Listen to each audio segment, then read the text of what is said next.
চতুর্দিক থেকে দেখে। একটি হচ্ছে সাংবাদিক চক্র, আর একটা রাজনীতিবিদদের অন্তর্দৃষ্টি। এছাড়া সমাজের যতগুলা শ্রেণী পেশা আছে তাদের জগৎটা হচ্ছে তাদের ওই নির্দিষ্ট পেশার উপরে ফোকাস করে। এই জন্য দেখবেন জীবন যুদ্ধে এই দুইটা অংশের চ্যাপ্টারের মানুষকে জীবন বাজি রেখে কাজ করতে হয়।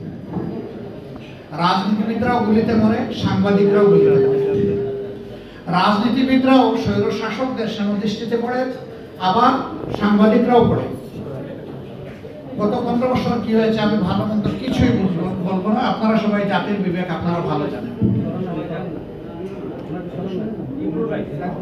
আমি ব্যক্তিগতভাবে বিশ্বাস করি যে ব্যক্তি কিংবা জাতির পিছন নিয়ে কামড়াকামড়ি করে সে পিছনে পড়ে থাকবে,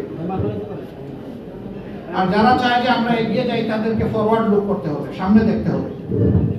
আমরা এমন ব্যক্তি আল্লাহর কাছে চাই তিনি যেন সেরকম ক্যারেক্টার, উদার, বিশাল মনের মানুষ, যিনি সারা বাংলাদেশের প্রত্যেকটি ইন্ডিভিজুয়ালকে তার অন্তরে শ্রদ্ধার সাথে ধারণ করবেন, এমন মানুষ আমাদের বড় প্রয়োজন। আল্লাহ যেন সেটা দিয়ে আমাদেরকে সাহায্য করে।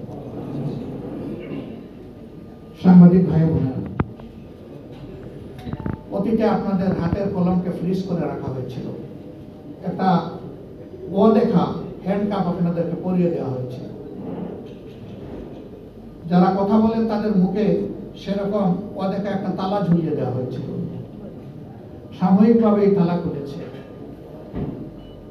আমরা যখন জেগেই উঠেছি আমাদের আর ঘুমাবার প্রয়োজন নেই। এই জাগ্রত জাতিকে মঞ্জিলে পৌঁছানোর জন্য, প্রপার ডেস্টিনেশনে পৌঁছানোর জন্য এখন আমাদেরকে রাত দিন কাজ করতে হবে সবাইকে। সেই কাজটা আপনারাও করেন, রাজনীতিবিদরাও করেন।